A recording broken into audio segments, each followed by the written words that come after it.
Good evening, everyone, and welcome to the webinar. This is an introduction to QuickBooks Online. We won't be able to cover all of the features tonight. The program is very robust, but we're going to go over some of the most common things that you're going to want to do, and also some of the requests that I got on Facebook from the poll that I took today. So what I heard from a lot of people is that the reason they don't use an accounting software where they just use Excel or they use a Word document to send out invoicing is that ease of use. Everybody knows how to use their Microsoft products, right? Everybody knows how to use Word, everyone knows how to use Excel, and Microsoft makes some great templates available so that you can just go ahead and invoice your customers, keep track of your expenses via Excel, and of course we all have access to our bank, so we know what's coming in and what's going out. What QuickBooks and other accounting softwares offer, though, is a way to look at your expenses and your revenue in a much different way. It aggregates all of that information into one place and gives you options of how you want to look at it. You want to see how much you sold to one particular customer? Great. QuickBooks Online can do that easily. You want to see how much you spent in a particular category? Great. QuickBooks Online can do that easily as well. So we're going to go through some of the basic features. QuickBooks Online, I am a QuickBooks Online Pro Advisor, and I have access to the Accountant Edition. The Accountant Edition has one great feature where it has a sample company that you can use to sort of explore the product and see what's going on in it. So we're just going to go through some of the basics. They've already entered some trial transactions. They've already set up bank account feeds. All sorts of things that you would do for yourself when you were starting up your first company. So let's share screen and I will go through.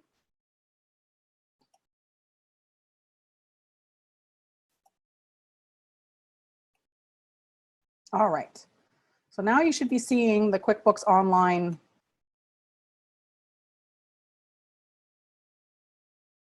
screen. Let's just make sure that that's what we're still showing.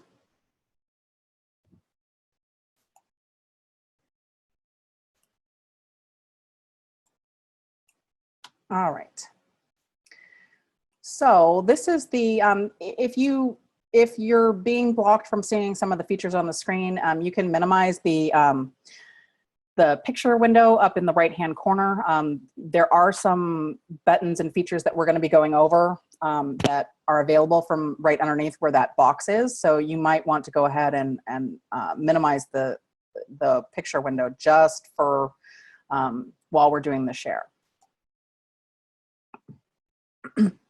So this is what this company has already been somewhat set up. As you can see, it's got the name, Craig's Design and Landscaping Services. They haven't added a logo yet, but that's something that you can absolutely add either your own, or if you just wanted to do some your initials or something like that. Most of us have a logo.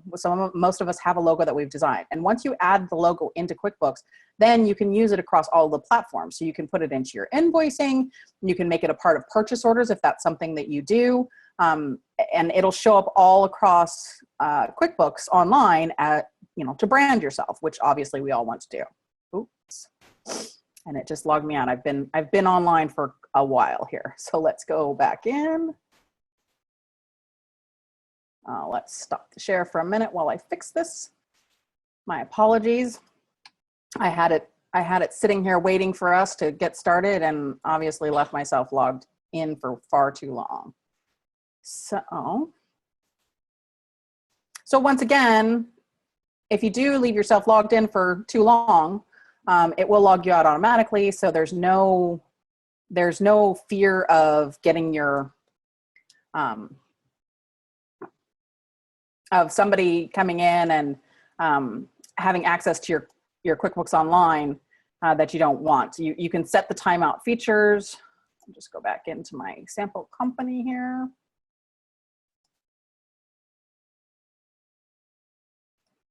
All right, sorry about that. So we're going to share screen again and go back.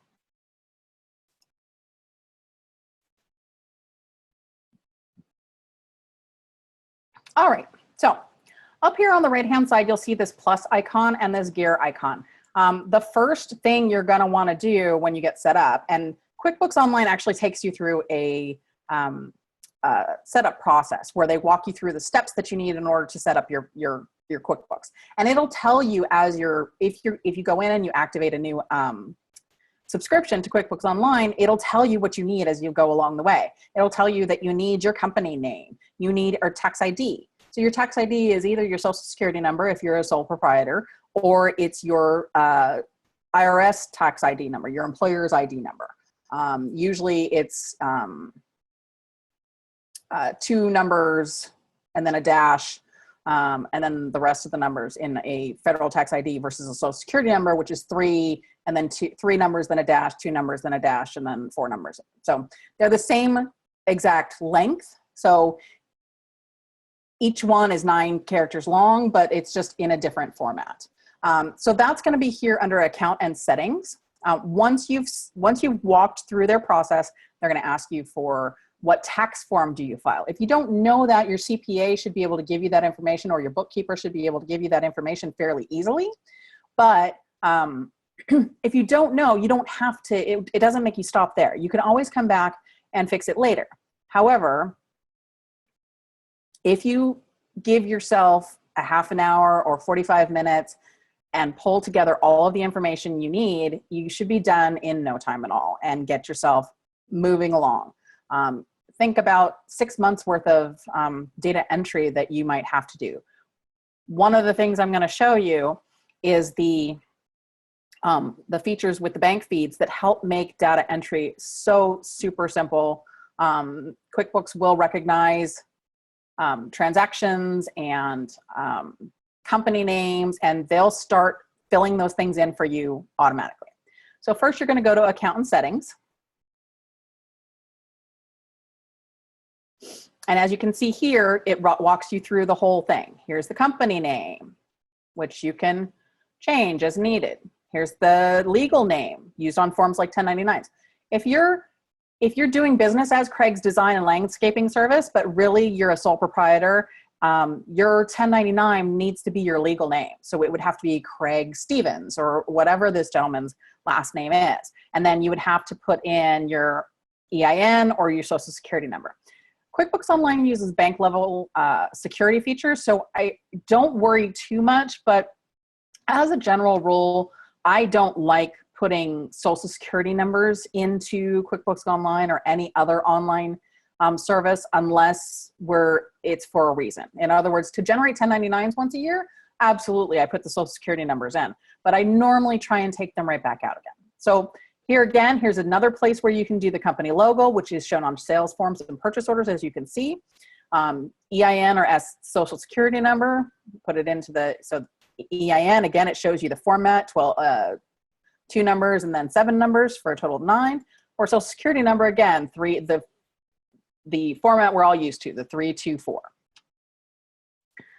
Again, here's the company type, so gives you the tax form.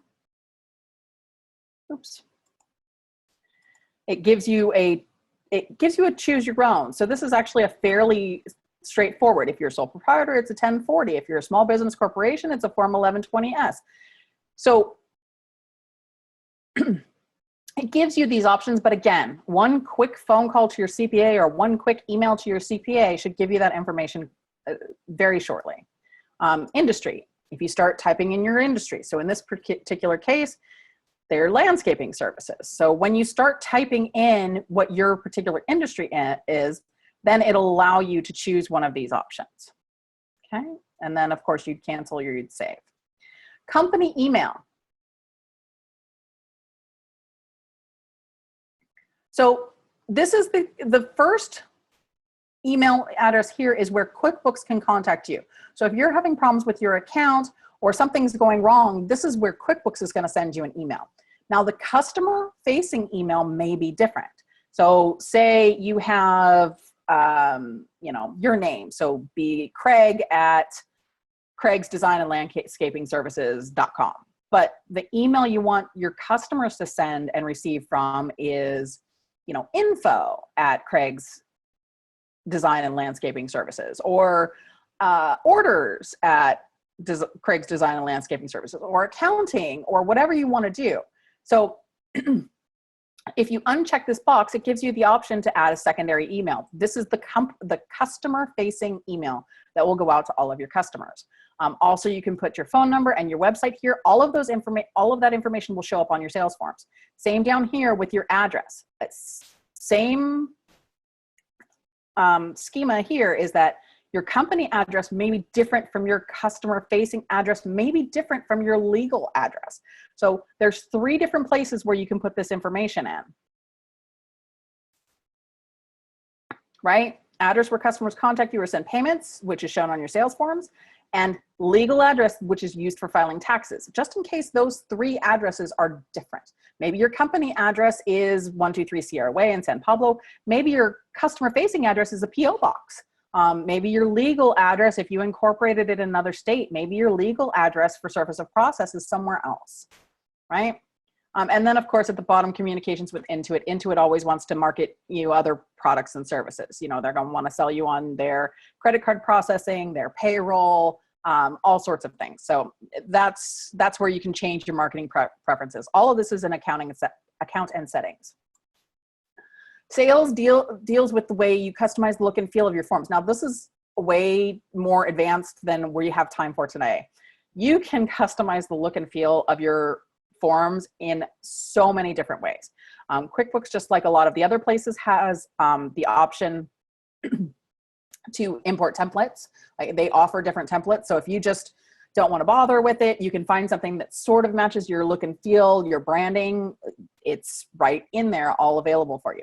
But you can also customize. You can customize what fields show up on the form. You can customize fields that you see when you're looking at the invoice, but that don't show up for the customer. Like if you want a notes field that is only for you or for your salespeople, that's where you can put it. It can be on the computer and in front of you, but not necessarily sent out to your customers.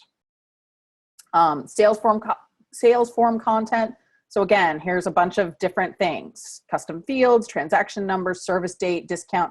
Is your service date different than your invoice date? If you're doing progress billing for construction, your service date may be completely different from your invoice date, right? The service date may have been 2 weeks ago, but your invoice date is today, and you want to show the progress that you've made during those 2 weeks. So you'd say, well, we poured concrete from this day to this day, and then from this day to this day we ripped up floors, or whatever it is that you're doing. So that's sometimes in the medical field, the service date will be much different than the billing date, depending on when they can get their approvals for insurance purposes and things like that. Products and services. Do you do products and services, or just products, or just services? And do you buy and sell as well? Do you buy those products and services as well as sell them? So those are things that can get a little bit tricky when you're setting up inventory in QuickBooks Online. But again, the process is really fairly simple, and it walks you through everything. You can set default messages that on the email. So when you email customers their invoices, because just about nobody mails out invoices anymore. Now, of course, QuickBooks Online offers the ability, you can print it out and mail it to your customers, but it also allows you to email your sales forms directly to your clients. And if you set yourself up with QuickBooks Payments, it also allows your clients to pay right from the invoice email that you sent them. Again, this is sort of look and feel of all your sales. So messages, default email message sent with sales forms, default message shown on sales forms, default email message sent with reminders, email options for sales forms, and statements, whether you want to show an aging table at the bottom of the statement or not. Typically, if you're issuing statements on a regular basis, you do want to show the aging table at the bottom. Expenses. So show items tables, track expenses and items by customer, make expenses and items billable. This is a good one if you buy things for your clients that you are then going to either mark up or even just pass along the cost to them. And you can also assign expenses and items to a client without billing them for it. But keeping this option here on allows you to designate on sales forms whether or not the item that you're purchasing belongs to a customer. And if you mark it as billable, then it also makes it available on an invoice form for you to import it into the invoice and automatically bill your customer for it. You don't have to remember, hey, did I bill them for that or not? The system will tell you whether or not you've already added it onto a sales form. So if you're using purchase orders, this is where you would turn that feature on. And again, default email message sent with purchase orders. QuickBooks Online is really meant for the person that is ready to move their business online for the most part, that, you know, they do a lot of their, you know, they look at their bank accounts online for the most part. They do online bill pay, or they have things set up automatically on credit cards, or we very rarely as a society anymore work on the old model of, hey, I'm going to send you my invoice, or I'm going to send you my bill, and then you're going to process it through your system. And then we're going to wait for, 15, 30 days. And then you're going to send me a check in the mail. And then I'm going to take that check to my bank and deposit it into the bank. That model, while it's still out there, isn't as common anymore. I will say that 85% of my business, my clients pay me online, and I've made it easy for them. I made every payment option available that I can possibly think of. I have an outside credit card processor. I do QuickBooks payments. I accept PayPal from clients that use that on a regular basis. I've accepted Venmo in the past. I have accepted a Chase QuickPay or a Clear Exchange Network payment in the past. The way that business is moving these days, it's just as easy to set up these types of automatic electronic payments as it is to send a check anymore. And then there's some advanced features. Usually these are only things that you're going to use. Either your bookkeeper or your CPA would set this up for you. Again, your accounting, what's your first month of the fiscal year, whether it's the same as the fiscal year, accounting method, if you're going to close the books. So there is a procedure at the end of the year where you actually close the books, and it makes it so that you cannot, without going through many machinations, make changes to transactions that happened in the year that's been closed. Company type, tax form, again, it's a different place to put that same information that we had in the company. Chart of accounts. So a chart of accounts, it's a term that CPAs and bookkeepers throw around all the time.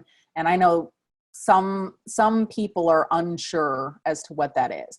Chart of accounts is just a listing of all of the expenses that you would possibly have, all of the revenue or sales items that you would possibly have, and anything else like your bank accounts, your credit cards, if you've taken out a loan from somebody or you're paying back a loan for somebody. There are some chart of accounts items that are a little more difficult for people to understand. Equity accounts, those are things where owners have either contributed or taken money out of the business. Those things really, for the most part, should be left to a bookkeeper or a CPA to code for you. Most of the transactions, most of the things that come into your business are going to be one of two things. They're going to be revenue or they're going to be expenses. And those, for the most part, in the chart of accounts are fairly straightforward and self-explanatory. I know that there's a lot of sort of old school bookkeepers and CPAs out there that love their chart of accounts to have account numbers.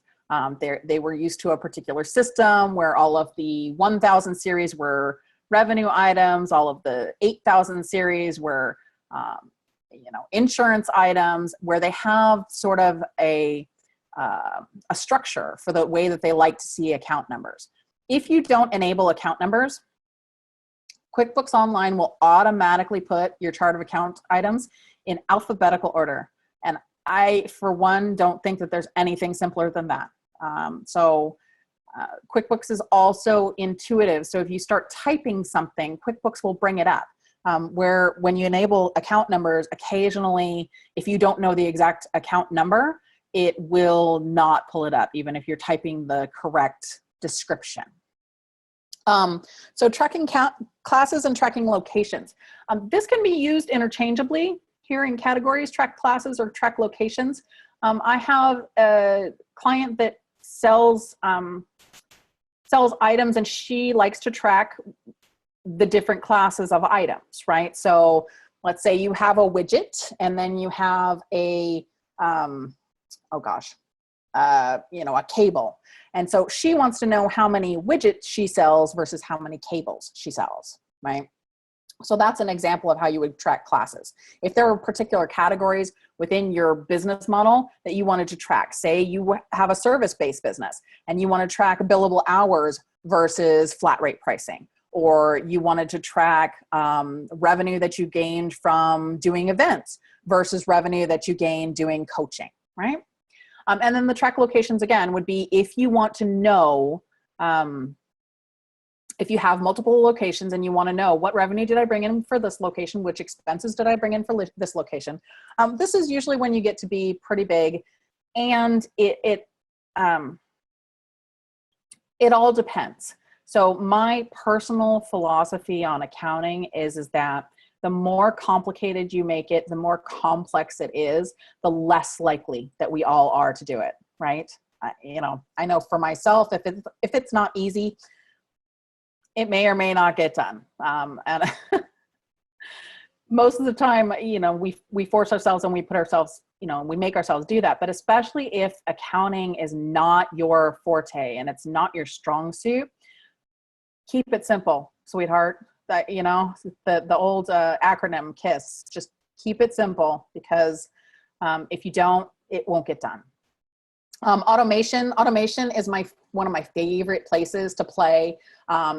I don't like having them do automation is my favorite place to play, but I don't like having QuickBooks do this pre-fill forms with previously entered content. That one's okay. It can get, especially if you're entering a lot of data, it can get a little complicated. You're having to clear out all of the past information and update the information again. So this may be one to toggle on and off depending on whether you're doing a big load of data entry at one time. Again, automatically apply credits. No, I like to tell QuickBooks when to apply credits and when to use them. Automatically invoice unbilled activity, not necessarily. Copy estimates to invoices. No, it'll ask you whether you want to do that. So you don't need it to be automatic. Automatically apply bill payments. Again, no, I like to tell QuickBooks when I'm paying bills and things like that. Time tracking. So you can track your time in QuickBooks and make it billable to a customer. So if you're tracking hours, if you are a lawyer and you have an hourly rate, you can track your time in QuickBooks and automatically bill and put it on your customers' invoices and bill it to them. It's really fairly straightforward. I don't know that we'll have time tonight. I'd like to try and keep this under an hour. I scheduled for an hour, but I know that that's taking a lot of your time. So we'll see if we can get to the time tracking on the way. And then home currency, that's fairly self-explanatory, and then other preferences. Sign me out if inactive for an hour, So again, the advanced features are probably something that you're going to have somebody else do for you, but it's good to know that there's all sorts of control. There's all sorts of ways that you can set QuickBooks up for the best success for you. If you don't like doing this stuff, like I said, keep it super simple and set QuickBooks Online up in a way that serves you, that makes it easy for you to track your expenses and your revenue. Because if you don't make it easy, it won't get done. So that's the initial account and setting setup. As you can see, I talked through the whole thing in about in about 30 minutes, a little less than 30 minutes. So if you have all of your paperwork in front of you, you can finish it in about the same amount of time. If you have all of your information ready and you've made these kinds of decisions about how you want to do things, you can get through it in a half an hour to an hour tops. Okay. Again, here's the manage users.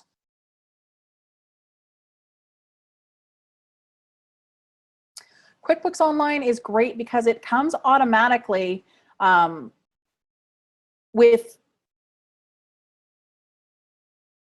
a certain number of users that you can have for each company. I believe it is 3. Right. So you can have people online that are just doing timesheets. So they don't need to get into the system to do anything else. They're not paying bills. They're not looking at invoicing. All they need is to track their time. All they need to do is punch a time clock, right? So you can set them up as a time tracking only customer or user. Or there's regular or custom. The company administrator, they have all the access rights, but there's only one master admin. And then if you do a reports only, and then you also have the ability, I'll show you this in a minute, this user is my accountant. You have the ability to invite up to 2 accounting firms. So if you have a bookkeeper and a CPA, which I highly recommend having a bookkeeper separate from your CPA firm, you can invite both your bookkeeper and your CPA. And the beautiful part about QuickBooks Online is it updates on the fly as people are in there making changes, which means if I make a change in QuickBooks, your CPA can see it in real time. Or if the CPA makes a change in QuickBooks, I can see it in real time. So we're gonna go next. So you can connect this user to an employee or a vendor. So if you set up employees or you set up a vendor, you can put these people in here. See, they've got some employees already set up here, and they've got some vendors already set up here. So we're gonna pick Emily Platt and we're gonna next. So it gives email. So you have to send them an email invitation in order to invite them, and it contains a link for signing into your company. So we're just gonna cancel out of this for now. But once you put the email address, confirm the email, and they create their own login and password. However, you always have full control from here to edit the user, make them inactive, delete them entirely, check the activity level. What have they been doing? And then you can also down here invite your accountant as well from a different space. And again, it can see it, as you can see, you can invite up to 2 accounting or bookkeeping firms to provide them and any employees they may have authorized access to your company data. So as you can see, I have the QuickBooks accountant version here. For me, as an accountant user, I can invite my team, my firm, as a user on my side. So as a QuickBooks accountant user, I have team members who are set up in my QuickBooks accountant version. And when I'm invited as an accountant, or when my firm is invited as an accountant, then I can assign certain people on my team to service that client. And I can limit their access and only give them access to the things that they need, but I can give them access, which means that, you know, many hands make light work, as they say. So, so that's how you can manage users, adding your own from your own, within your own company, as well as inviting outside accounting firms. Okay. A lot of these other things are much more advanced than what we're going to cover today. I'd really like to just go through the items on the left-hand sidebar, because those are the ones that everybody uses the most often. But just for really fast, let's go through and we'll talk through the rest of this. Custom form styles, that's again, going back to setting up your sales forms, setting up your purchase order forms, setting up all of the forms that you're going to use in QuickBooks. This is, it's a more advanced option. And it's something, I mean, if you're very creative and design oriented and you want to spend time playing around in custom form styles, that's great. The standard forms that come with QuickBooks are clean and easy to read, easy to use, look professional. You don't have to mess around with them if you don't want, but if you are very conscious of your branding and you want your branding to be very specific, then this is where you would do that. Chart of accounts, this brings you to the list of the chart of accounts. We're going to go over that in a different section. QuickBooks Labs, this is where they have apps that you can connect to your QuickBooks Online. I haven't had the greatest of luck with the QuickBooks Labs. Some features work really well. Some features seem to be redundant since we're getting the information from other sources, but that's from what I understand, there are a number of apps that are there that are potentially beneficial for use in your business. So lists are, as you imagine, it's just lists of things. So all the lists, your products and services, recurring transactions. This is another, I'm going to have March the 25th, I'm doing a joint in-person 2-hour event with my sister, Jennifer Goldsmith, who is an attorney. And we'll cover some more advanced features like the recurring transactions. Again, like I said, I live in automation. I love to automate things as much as humanly possible, and recurring transactions is one of the ways to do that. Something that you do over and over again, you can make recurring. You can make it happen automatically. You can just have it remind you. And then attachments. Here's some other tools: import and export data. Usually these are things like lists, customer lists, vendor lists.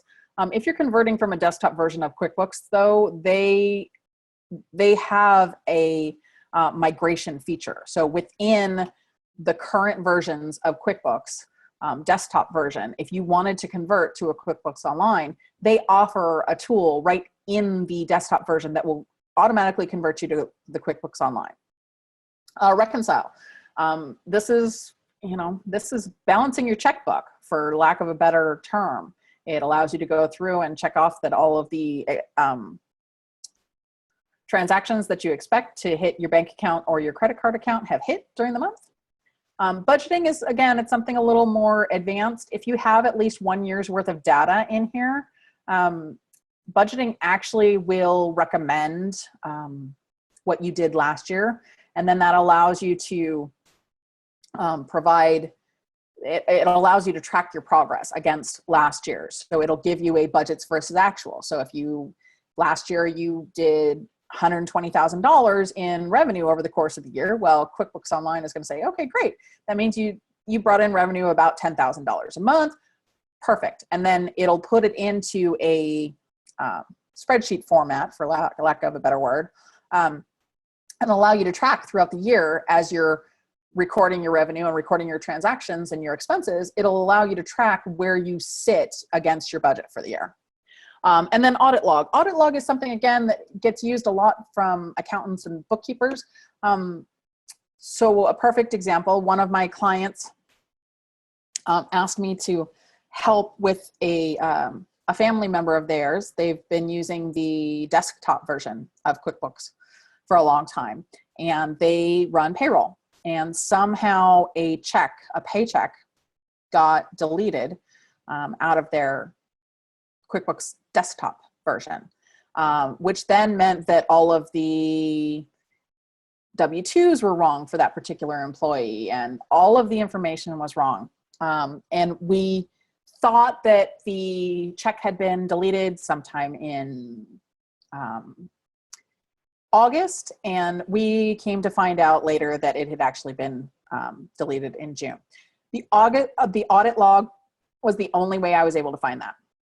By running an audit log on that particular account, I was able to find the transaction and recreate it from the audit log. So again, that's something a little more advanced, but it's a highly valuable tool, especially for an accountant user.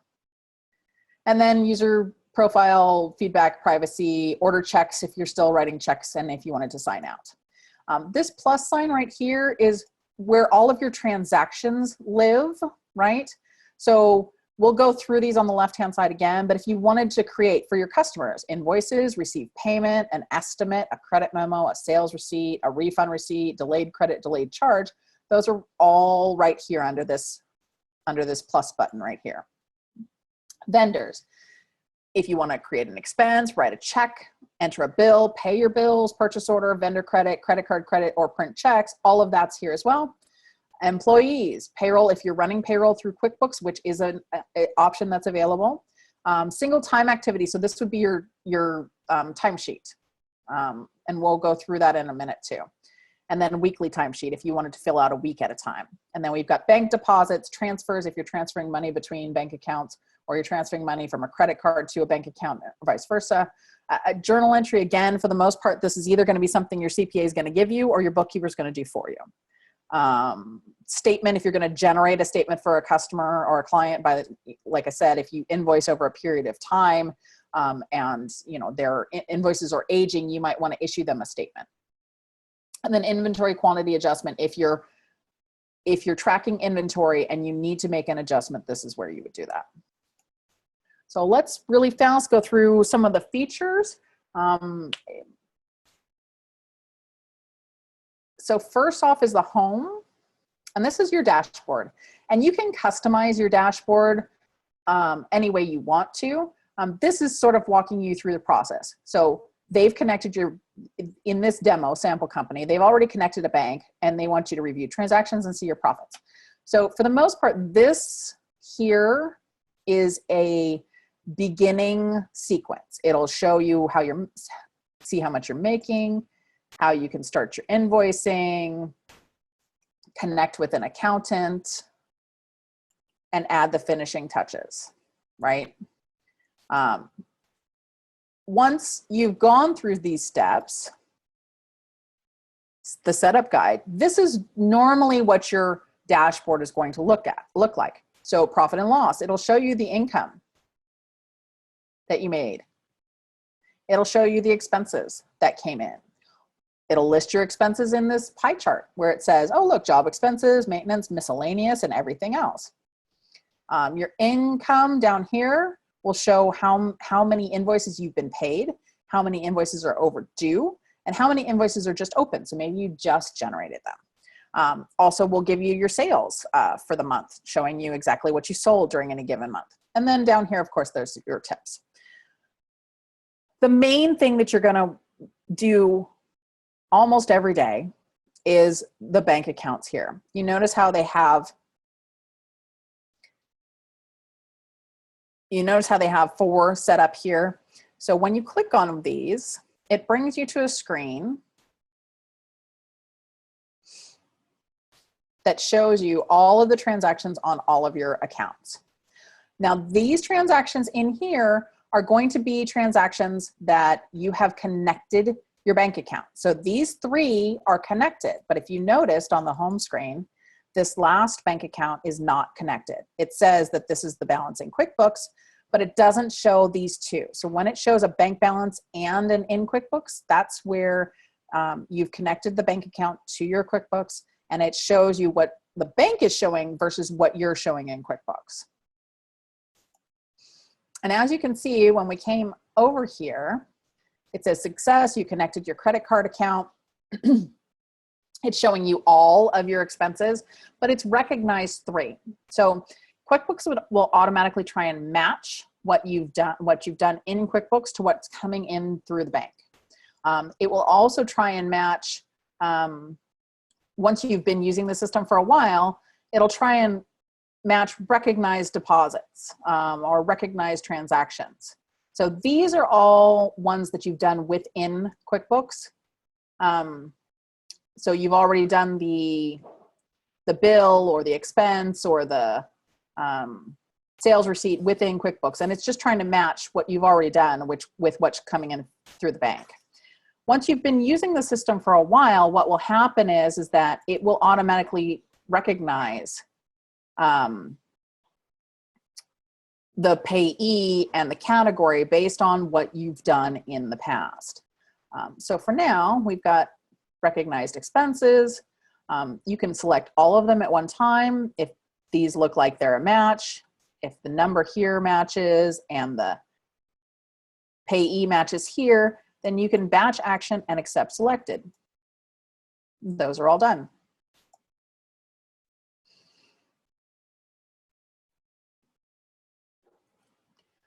And so these two, you notice how this match, the match is grayed out and the other one was green. So if you have multiple matches, like it does here, it's going to ask you, it's going to say, well, this looks like the same payee. It looks like exactly the same dollar amount. Are you sure these match? In that case, you're going to want to match the date here as well. So these two are matched. And again, we can just accept selected. Again, QuickBooks is an intuitive learning software. So as you move along, it'll start recognizing more and more of these. As I said, these appear to be matching the transactions that are already in here. You can sort just like you do anything else. So if you want to sort by category or match, oh look, you know, these are all matched. So you can automatically check those off and accept them. You can sort by description and go through and update all of these to a rental. And as you're typing, it'll try and recognize the vendors or the customers that are already in the system. If not, it's going to pop up this quick ad. It's going to say, well, what type is it? Is it a vendor, a customer, employee? Ask for their name. You can add details here, so address, phone number, all of that kind of thing. But if you're just wanting to do this on the fly, you can save. And now this is job materials, equipment rental, right?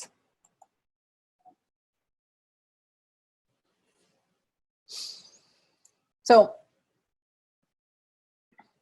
you notice that when I updated that one, this line item here automatically recognized that this was the same vendor and the same equipment rental category. So as you move along, this will start getting easier. There's also, again, we're going to be doing an advanced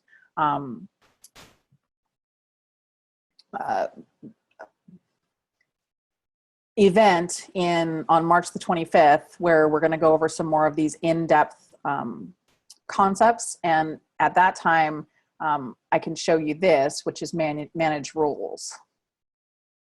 And they've already got a couple of them set up in here. So anytime the Starbucks comes in, you set the category to meals and entertainment, and it auto adds, right? So anytime items come into the bank that meet these conditions, it will automatically add the information to QuickBooks for you. So that's the one you're going to use the most, is the banking. So that's right from the home screen right here on the right-hand side. Customers, anything to do with your customers is going to be in here. You can find a customer from here. You can, when you click on a customer, it allows you to edit them, add notes. It'll show you right here what's open, what's overdue. Anything to do with your customers is what you're going to find here. You can search for new customers, or for your customers. It shows you what you've billed, what's unbilled, your overdue, open invoices, how many have been paid. You can add a new customer from here. Vendors, same thing. It's going to show you your purchase orders, your unpaid bills, your open bills, your bills that you've paid in the last couple of days. It shows you by vendor name. Again, if you just want to start typing, it'll find the vendor that you're looking for. And from here, you can add new transactions. You can edit the client. Everything to do with vendors is under the vendors. So if you needed to issue a purchase order, create a bill, write a check, create a purchase order, make them inactive. If you've got a balance due, okay, well, now another option is create a bill, create an expense, make a payment. And then under employees, again, is everything to do with employees. You can turn on your payroll. That will obviously activate the service through Intuit. And you'll need to, it's an additional feature. It's an additional fee for that. And then there's transactions. So transactions are in a couple of different categories, and they all relate back to, they relate back to the transactions that are up here. They relate back to these different categories, customers and vendors and employees. So you've got banking, which again takes you back to this screen where it shows you to match up your expenses. It takes you to sales. Here's all of your sales transactions that you've done, payments received, invoices. Here's a list of all of your expenses in a different format. Here's credit card credit, credit card expense. And then your chart of accounts, which again, like I said, for the most part is just a listing of all of your revenue items and all of your expense items. Unfortunately, they do put things like the bank account, the current assets and the fixed assets and the equity up top. Those normally, like I said, you're gonna wanna have a bookkeeper or a CPA look at those. It's a little more complicated. And you just wanna make sure that you get some good advice on that. And then reports. I could spend another 45 minutes talking about reports, but we won't do that today. But this is all of the standard accounting reports that you would possibly need. They give you some recommended. They've got some management reports, those that you run all the time.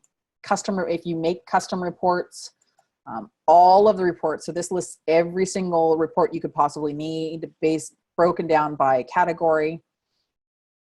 And then accountant reports. These are, again, reports usually done by your accountant. So recent transactions, statement of cash flows. There's the audit log is in here again.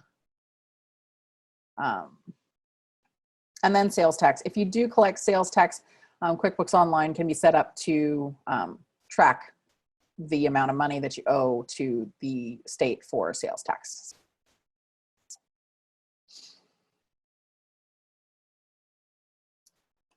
And that is pretty much it for now. I know we went through that last bit quite quickly. Like I said, it is a very robust program. It's relatively easy to use once you know where you're going and what you're looking for. QuickBooks Online gives you multiple options for finding information. So wherever you think you want to look for something, like if I'm looking for time cards, where am I going to go? Probably under employees, because that's where I would find the time cards. You know, where, if I'm looking for a bill, where am I going to go? I'm going to look under vendors, because that's probably where I've put it. If I'm looking for the last invoice that I created for a client, I'm going to go under customers, because that's where I'm going to probably find it. If I wanted to do a report of all of the sales transactions that I've done to a particular customer, let's review my sales. Okay, look, I can do sales by customer summary, sales by product, service detail, sales by product, service summary. This gives you lots of ways to look at your revenue and your expenses in a way that makes sense to you. And QuickBooks has always been very good about making their product easy to use and at the same time robust enough that you can get just about all of the information that you need. So if there are no questions, I'm going to wrap this up for this evening. I appreciate your spending your time with me. I know that your time is very valuable, and I appreciate the opportunity to go through. I obviously am a big fan of QuickBooks Online. I could talk about it for a while, but nobody needs to sleep that badly, apparently. So again, I'd like to invite you, if you are available, we will be having a 2-hour event on March the 25th in our Antioch office. You will have the opportunity, the cost for the day is $47. You'll have the opportunity to meet both myself and Jennifer Goldsmith, who, as I said it again, is an attorney.